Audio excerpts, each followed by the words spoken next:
The Missouri River had been behaving strangely for 3 days. Old Matthias, who'd lived by its banks for 20 years, said the water looked angry, churning red-brown with upstream soil, rising an inch every hour. The settlers along the valley didn't pay much attention at first. Rivers rose and fell. That was the way of things in 1795, when the land was still raw and unforgiving, when the notion of taming the wilderness was a fool's dream spoken only by Eastern men in comfortable parlors.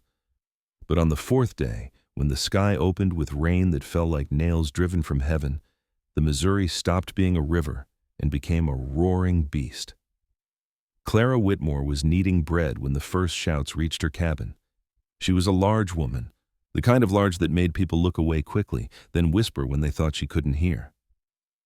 At 24 years old, she'd learned to make herself small in every way except the physical one she couldn't control. She spoke softly. She took up as little space as possible when she sat. She never asked for seconds at communal meals, even when her stomach twisted with hunger. The shouts grew louder. Clara wiped flour from her hands and stepped outside. Her cabin sat on the lower end of the settlement, 12 rough structures scattered along what had been, until yesterday, a peaceful bend in the river. Now that bend had disappeared. The water had spread like spilled ink across parchment, swallowing the narrow beach, creeping up the gentle slope toward the cabins. "Everyone to the high ground!" Jacob Hendricks, the settlement's unofficial leader, was running from door to door. His face was red, his voice cracking. "The river's broken through upstream. We've got maybe an hour." An hour. Clara looked at her cabin. 4 years of work, logs she'd helped her late father cut and haul, chinking she'd mixed with her own hands after he died. Everything she owned in the world sat within these walls. But Hendricks was already moving on, and people were streaming from their homes with whatever they could carry. The panic was organized at first. Men hauled the community's flatboat from its storage behind the mill. It was meant for ferrying supplies across the river during calm seasons, not for rescue work. The boat could hold maybe 10 people if they packed tight. There were 37 people in the settlement. "Women and children first," Hendricks shouted. "We'll make multiple trips."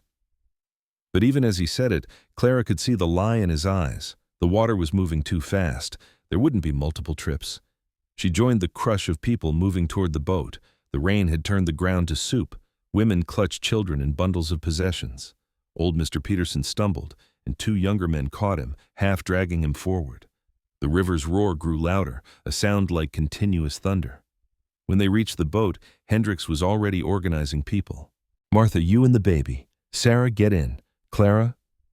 He hesitated when he saw her, and in that hesitation, Clara understood everything. She was taking up space that could hold 2 smaller people, maybe 3 children. But before anyone could say anything cruel or kind, Hendricks waved her forward. "Get in! Hurry!" The boat rocked as Clara stepped aboard. She tried to distribute her weight, moving carefully to the center. Around her, 5 other women climbed in, clutching children. Young Timothy Dawson, just 14, took up the oars. His face was white with fear, but his jaw was set. 2 other men pushed the boat toward deeper water, preparing to guide it across the swollen river to the high bluff on the far side, the only ground safe from the flood. That's when Clara heard the scream. She turned. On the muddy bank, Ann Peterson, Mr. Peterson's daughter-in-law, had slipped in the mud.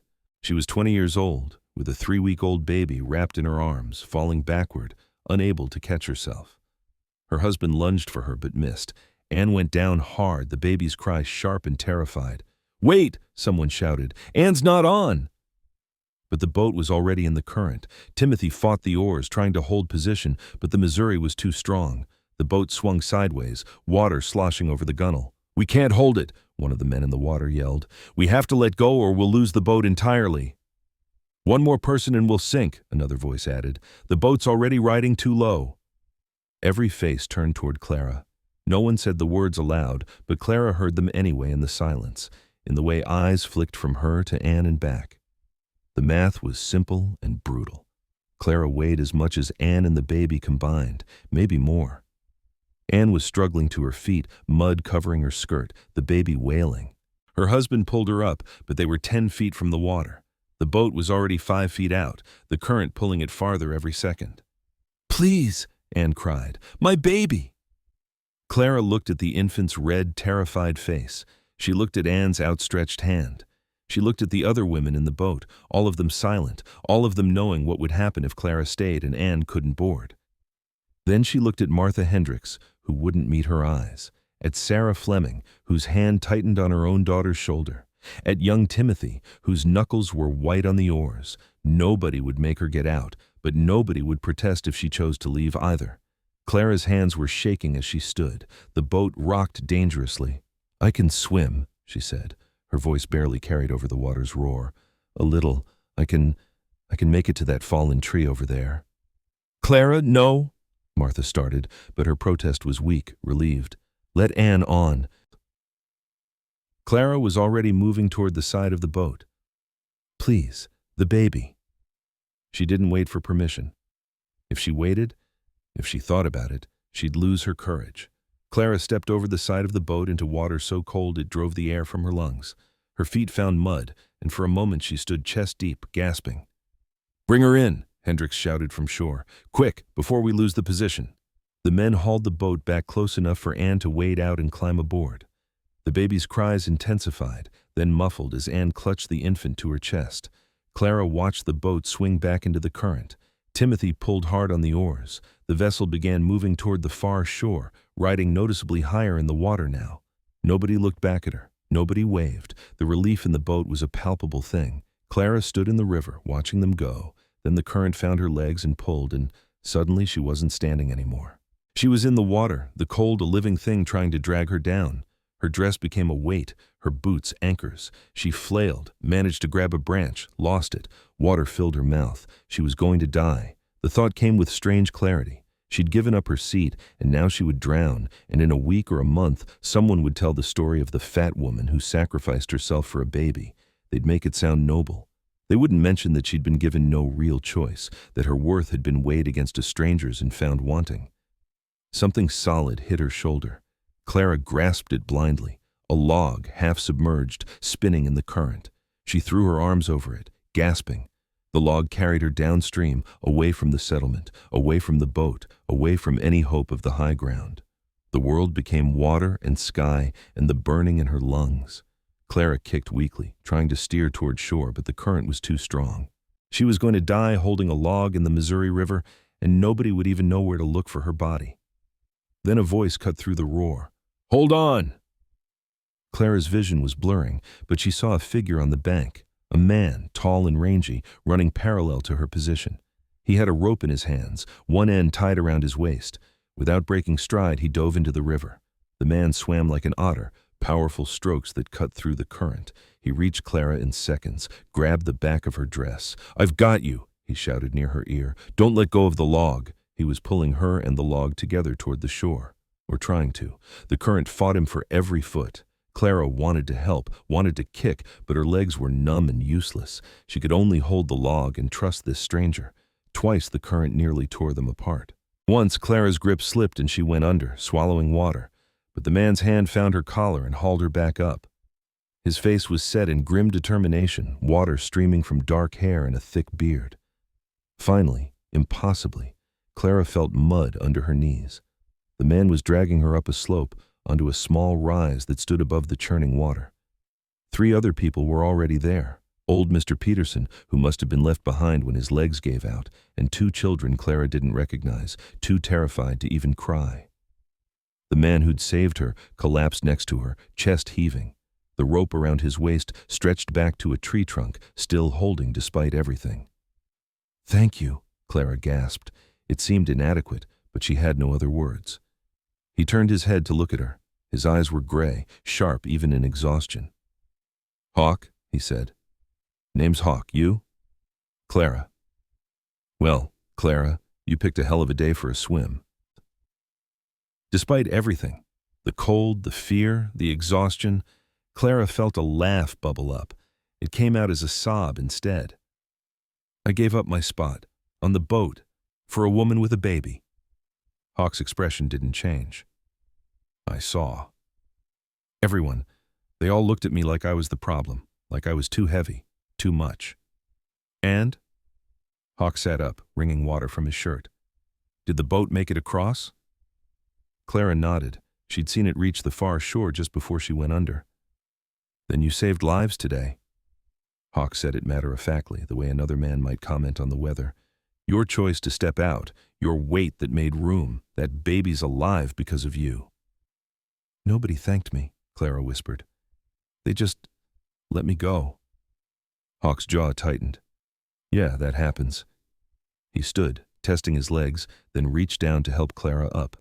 "But that's their failing, not yours. Come on, we need to get everyone to better cover. This rise won't hold if the water keeps coming up." The next few hours were a blur of cold and movement.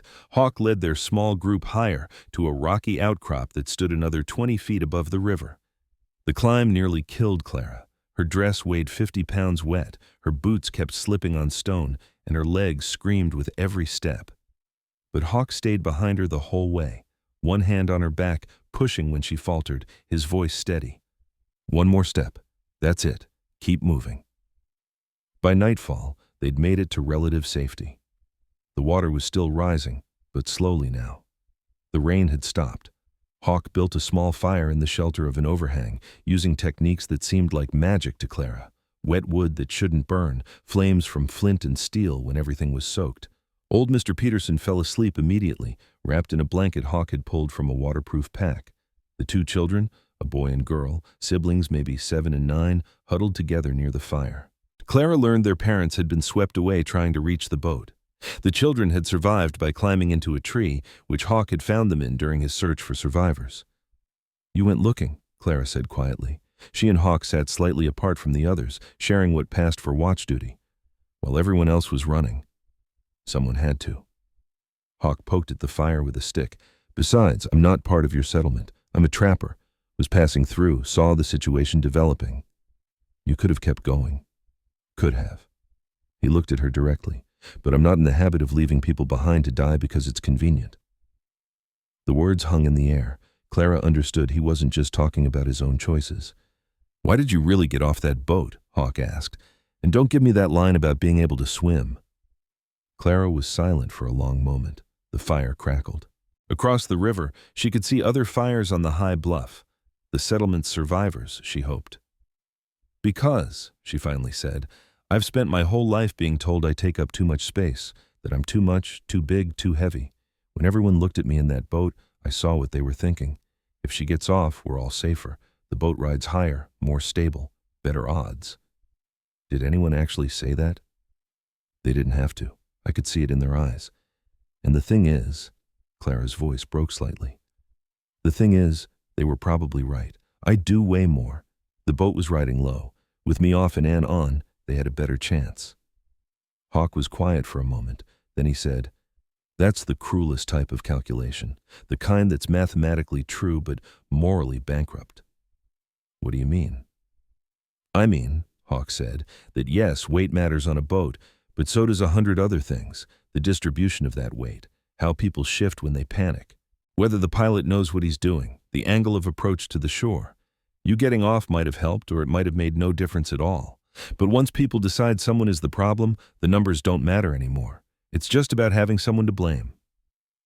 Clara had never thought about it that way. All her life, every difficulty had been traced back to her size. Chairs that broke, horses that couldn't carry her, boats that rode too low, as if her body was a curse inflicting itself on the world. "The settlement will remember this wrong," Hawk continued. "They'll tell the story of the brave woman who gave up her seat. They'll probably invoke your name when they want their children to learn about sacrifice, but they won't ask the harder questions, like why they built a settlement in a floodplain with only one boat, or why they didn't have a real evacuation plan, or why they made you feel like your life was worth less than someone else's." "You're angry," Clara observed, "on my behalf." "Damn right I am." Hawk's voice was quiet but intense. "I've spent 15 years in these mountains. I've seen every kind of person there is, brave and cowardly, honest and crooked. And I've learned one thing for certain. The people who survive aren't the ones who look right or weigh the right amount. They're the ones who don't give up." "You didn't give up today, Clara. You gave in to what other people wanted, which is different. But when you hit that water, you fought. That's what saved you." Clara felt something shift in her chest. Not quite hope, but something adjacent to it. "What happens now?" Hawk shrugged. "River goes down eventually. We get everyone back to the settlement, see what's left. Then, he paused. Then you decide what kind of story this is going to be. I don't understand. Right now, you're the woman who gave up her spot on the boat. That can be the end of the story. Noble sacrifice, sad ending, everyone moves on. Or it can be the middle. The part where you nearly died but didn't, and what you do next changes everything. He looked at her. Up to you. Clara sat with that thought while the fire burned low and the river raged below them. For the first time in years, she wondered if her story might be more than just the limitations of her body. The water began receding the next morning. By afternoon, it had dropped enough for Hawk to risk leading their group down from the rocks. They made slow progress, picking their way through debris fields, trees, parts of cabins, belongings scattered like offerings to the river. When they finally reached what had been the settlement, Clara's heart sank. 4 cabins had been completely destroyed, including hers. The rest were damaged to varying degrees, but people had survived. She could see them across the river on the bluff, and a makeshift ferry was already running, bringing people back across. Hawk guided their group to the ferry point. When the boat came across, it was Jacob Hendricks at the oars. His eyes widened when he saw Clara. "Thank God," he said, his voice hoarse. "We thought, when we didn't see you come ashore." He trailed off, unable to finish. "Thought I'd drowned?" Clara supplied. "Nearly did." Hendricks looked at Hawk. "You saved her." "She saved herself," Hawk corrected. "I just gave her a hand." They crossed the river in silence. On the far shore, Ann Peterson was waiting. When she saw Clara, she burst into tears and ran forward. The baby clutched to her chest. "I'm so sorry," Ann sobbed. "I didn't want you to get off the boat. I didn't ask you to." "I know," Clara said gently. "You didn't ask. I chose. But you almost died because of me." "No." Clara looked past Ann at the gathered settlement members, all of them watching. "I almost died because we were all in an impossible situation, and I made the choice I thought would save the most lives, including yours and your babies." Martha Hendricks stepped forward. "We're grateful, Clara. Truly. What you did was—" "Don't," Clara interrupted. Her voice wasn't loud, but it carried. "Don't make this into a pretty story about sacrifice. Not yet, because I need to know something first." The crowd went quiet. Even the baby stopped fussing. "Did anyone," Clara asked slowly, "look back for me? After the boat reached shore, did anyone wonder if I made it? Did anyone ask Hawk to search? Or did you all just assume I was gone and move on?" The silence was answer enough. People looked at their feet. A few faces flushed with shame. Hawk spoke into that silence. "I'll tell you what I saw yesterday. I saw a woman make an impossible choice because everyone around her made her feel like her life was worth less than her weight. I saw her step into deadly water because nobody else would volunteer to give up their spot. And then I saw every single person in that boat look relieved that she was gone." He paused. "Not grateful. Relieved. That's not fair." Jacob Hendricks started. "Isn't it?" Hawk's voice was steel. "When's the last time you invited Clara to a meal, Hendricks? Or asked her opinion in a meeting?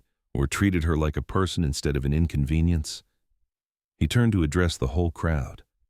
"Clara Whitmore saved Ann Peterson and her baby yesterday. She saved maybe 2 or 3 other people by making that boat light enough to cross safely.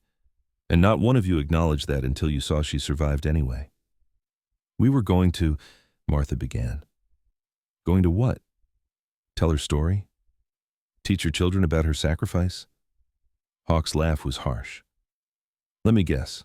You were going to make her a saint. Dead saints are easy to honor. Living people who force you to face your own cruelty, those are harder." The words hit like physical blows. Clara saw it in people's faces. Anger, shame, defensive protest, all mixed together. But she also saw something else. Recognition. The uncomfortable awareness of truth. "So here's what's going to happen," Hawk continued. His voice was calmer now, but no less firm. "You're going to rebuild Clara's cabin first. Not last, not when it's convenient. First, you're going to use the community lumber, and everyone's going to contribute labor. And you're going to do it because she's part of this settlement, and she earned it by being willing to die for your children." "We can't just," someone objected. "You can and you will," Hawk said, "because I'm making sure of it. And because the alternative is I tell everyone at Fort Benson and Fort Madison what really happened here. How you let a woman drown rather than face the hard choice of who really deserved to be on that boat. He looked around. Reputation matters out here. Travelers need to know which settlements will help them and which will calculate their worth by the pound. It was a threat, clear and effective. Clara saw the recognition dawn on Hendrix's face. A settlement known for abandoning its own would find it hard to attract new residents, harder to trade, hardest to survive. We'll start tomorrow, Hendrix said quietly. Everyone who's able will help. Hawk nodded. Good. Now where can Clara and I find some food and dry clothes? The next 3 weeks transformed the settlement. True to Hawk's demand, work on Clara's cabin began the day after the floodwaters fully receded. But something had shifted in the way people interacted with her. Maybe it was shame, or maybe seeing her survive had changed how they saw her. Either way, Clara found herself included in a way she'd never experienced before. Ann Peterson, in particular, wouldn't leave Clara's side. She'd lost her own cabin in the flood, and her husband suggested they stay with his parents, but Ann insisted on helping Clara instead. You saved Marie, Ann would say, referring to her baby daughter. The least I can do is help you rebuild. During the day, they worked on the cabin. Hawk proved to be an excellent carpenter. His years in the wilderness had taught him how to build structures that could withstand anything. He directed the work with quiet authority, making sure the new cabin was better than the old one, with a raised foundation that would survive future floods and a reinforced roof.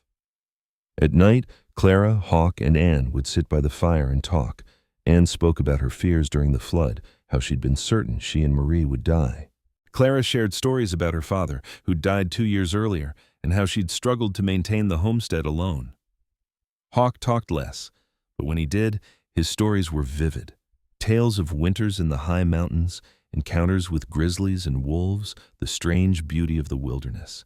Clara found herself watching him when he spoke, noting the way his hands moved, the rare smile that softened his weathered face. One evening, about 2 weeks after the flood, Ann put Marie down to sleep and then excused herself to visit her in-laws. It was the first time Clara and Hawk had been truly alone since that night on the rocks. She's giving us privacy, Clara observed. Hawk smiled slightly. Subtle as a mule, that one. They sat in comfortable silence for a moment. The cabin was nearly finished. Another few days of work and Clara could move in. You're planning to leave soon, Clara said. It wasn't a question. I've been here longer than I intended. I need to check my trap lines before winter. Will you come back? Hawk looked at her directly. Do you want me to? Clara's breath caught. She thought about all the ways she'd learned to minimize herself, to expect less, to be grateful for crumbs of attention. And she thought about what Hawk had said that first night, that this could be the middle of her story, not the end. Yes, she said. I want you to come back. Then I will. Hawk said it simply, as if it were the easiest promise in the world. I'll be back before the snow flies. If... He hesitated, which was unlike him. If you want, you could come with me. I've got a cabin about 30 miles north. It's not much, but it's solid, and the hunting's good. Clara's heart was pounding. You're asking me to leave the settlement? I'm asking if you want to stay here with people who only learned your value after you nearly died, or if you want to go somewhere you'll be valued from the start. He paused. But it's your choice, Clara. It's always your choice. Before Clara could answer, Ann burst back through the door, her face flushed. Clara, you need to hear what people are saying. What people? Hawk stood, instantly alert. At the Hendrix place, Jacob's telling the story of the flood to some travelers who came through. He's telling it wrong. Clara's stomach dropped. What do you mean? He's making it sound like you chose to get off the boat to be noble, like it was this beautiful sacrifice and everyone begged you not to do it. He's not mentioning that people wanted you off or that nobody looked back. Ann was nearly in tears. He's turning it into a story, Clara, a pretty story that makes everyone look good. Hawk swore under his breath. Where is he now? Still there, with the travelers and half the settlement. Show me, Hawk said. They found Jacob Hendrix exactly where Ann had described, standing by his rebuilt fireplace with an audience of 15 people. The travelers, 2 men and a woman heading west were listening intently as Hendricks spoke. And Clara Whitmore stood up in that boat, looked at that mother and baby and said, "Take my place." Just like that. Didn't hesitate. Stepped right into the floodwater to save a child she didn't even know. That's the kind of people we are here in this settlement. "That's not what happened," Clara said loudly. Everyone turned. Hendricks's face went pale. "Clara, you were just telling a story that makes everyone feel better," Clara interrupted. She was shaking, but her voice was steady. "A story where I'm a saint who died nobly, and everyone here is grateful and sad. That's easier than the truth." "Now, Clara," Hendricks started. "The truth," Clara continued, looking at the travelers, "is that I got off that boat because everyone in it looked at me and calculated that their lives were worth more than mine, because I'm fat, and fat people take up space, and when space is limited, we're supposed to volunteer to disappear." Gasps from the crowd. Martha Hendricks looked stricken. "The truth," Clara said, "is that I stepped into that water believing I would die, and not one person tried to stop me. Not one person said, 'No, we'll find another way.' They just let me go, and then they went on with their lives." "That's not," someone protested. "It is true," Hawk said quietly. "I was there. I saw it." Clara looked at Anne, who was crying openly now. "And the truth is that Ann Peterson's baby is alive because I made that choice. I'm not sorry I made it, but I won't let you turn it into a fairy tale that absolves everyone of what they were willing to let happen." The silence was absolute. One of the travelers, a lean woman with gray-streaked hair, spoke up. "Why are you telling us this?" Clara turned to her. "Because stories matter. Stories about who deserves to be saved and who doesn't. Stories about what makes a life valuable, and I won't be part of a story that teaches people it's acceptable to measure human worth by weight." The woman nodded slowly. "I hear you, and I'll remember the truth." "That's all I ask," Clara said. Hendricks stood frozen, his story interrupted, his carefully crafted narrative demolished. Finally, he spoke. "I'm sorry, Clara. Truly. I thought I was honoring you." "Honor me by telling the truth," Clara said. "All of it, the ugly parts too. Honor me by making sure the next time there's a crisis, you don't look at someone and decide they're disposable." It was Hawk's hand on her back, steady and warm, that gave Clara the strength to turn and walk away from the stunned gathering. Anne followed, and they made their way back to the nearly finished cabin in silence. Once inside, Clara finally let herself shake. Hawk guided her to a chair and knelt in front of her, his hands on her knees. "That," he said, "was the bravest thing I've ever seen." Clara laughed, but it came out as a sob. "I just destroyed any goodwill I had left in this settlement." "No," Anne said firmly. She was wiping her eyes, but her voice was strong. "You told the truth. And if people can't handle the truth, that's their problem, not yours." Over the next few days, something unexpected happened. The travelers who'd heard Clara's story spread it as they continued west. Within a week, 3 different groups came through the settlement specifically asking to meet the woman who spoke truth to shame. 2 of them were families looking for places to settle, and they made it clear that Clara's honesty had impressed them more than Hendricks's sanitized tale.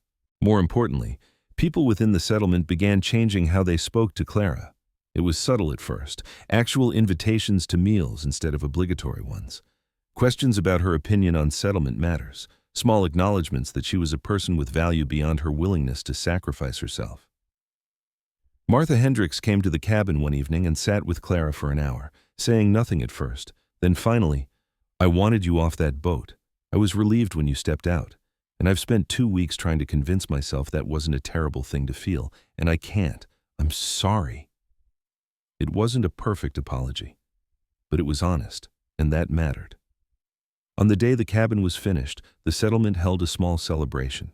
It was Anne's idea, not a commemoration of the flood, but a welcome home for Clara. They brought food, and someone played a fiddle, and little Marie Peterson took her first steps, stumbling across the new wooden floor into Clara's arms. Hawk stood in the doorway, watching. Clara met his eyes across the room and smiled. Later that night, after everyone had left, they sat on Clara's new porch. The river flowed peacefully below, as if it had never been a monster at all. "I've been thinking about your offer," Clara said. About coming north with you. Hawk waited, patient as stone. I want to stay here, Clara said. At least for now. Not because I'm afraid to leave, but because… She struggled for words. Because if I run away, then this becomes a story about a victim who escaped. I want it to be a story about a woman who changed things, who changed how people see her and how they see themselves. Hawk nodded slowly. I understand. But, Clara continued, I want you to come back, in the spring, or whenever you can, because you're part of this story too. The part where someone saw me as worth saving, not because of what I could give up, but just because I was a person drowning. I'll come back, Hawk promised, every spring, as long as you want me to. They sat in comfortable silence, watching the stars emerge. Clara thought about the story that would be told about this summer. Not the sanitized version Jacob Hendricks had tried to create, but the messy, complicated truth. A story about choices made under pressure, about the calculation of worth, about who gets remembered and how. But most importantly, it was a story that was still being written. Clara wasn't the woman who'd given up her spot on the boat and died nobly. She was the woman who'd given up her spot, survived, and then refused to let anyone forget what that survival had cost. A week later, Anne and her husband moved into a new cabin next to Clara's. If you're going to insist on living by the river, Anne said, someone needs to keep an eye on you.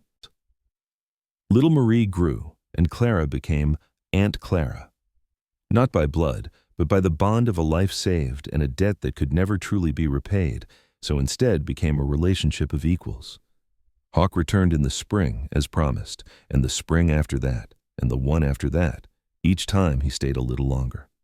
By the third year, he'd built his own cabin next to Clara's, and people stopped asking when he was leaving because everyone understood he wasn't. On a summer evening 5 years after the flood, Clara sat on her porch with Hawk on one side and 6-year-old Marie on the other. The girl was learning to read, and Clara was helping her sound out words from a primer. Tell me the story, Marie asked, as she often did, about the flood. Clara looked at Hawk, who smiled slightly. They'd told this story many times, always together, always complete. Once upon a time, Clara began, there was a flood, and people had to make hard choices about who would get on a boat and who wouldn't, and a woman named Clara chose to get off that boat so a baby could live. Because she was brave, Marie interjected. Maybe, Clara said.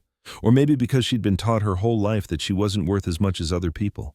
Or maybe because it was the right thing to do, even though it was also the hardest thing to do. Maybe all of those things were true at once. And then Uncle Hawk saved you. He did, Clara agreed. And then something even harder happened. We had to go back to the settlement and face all the people who'd been willing to let me drown. We had to figure out if we could forgive them, and if they could forgive themselves. Did they? Marie asked. She knew the story by heart, but she always asked anyway. Some did, Clara said honestly. Some couldn't. Some left, some stayed and tried to do better. And we all learned that stories about who's worth saving are dangerous, because the answer should always be everyone. Everyone is worth saving. Marie nodded solemnly, then went back to her book. Clara leaned against Hawk's shoulder, feeling the solid warmth of him. Do you ever regret it? He asked quietly. Staying here instead of coming north with me that first year? Clara thought about it. She thought about the settlement, which had grown and changed.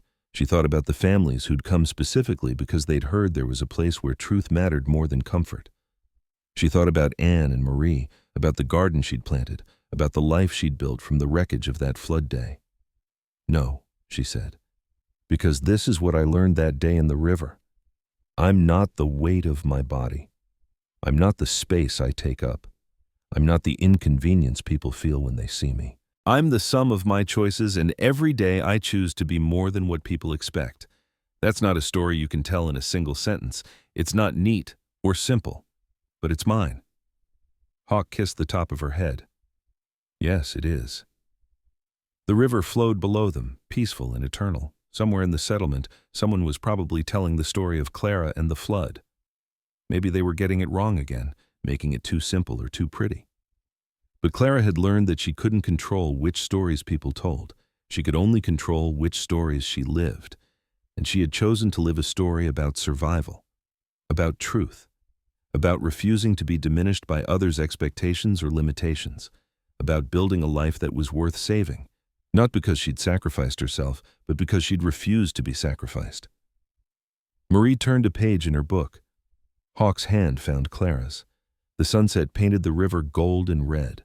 And Clara Whitmore, who had once measured her worth by how little space she could occupy, sat on her porch in the evening light, taking up exactly as much room as she needed, and not 1 inch less.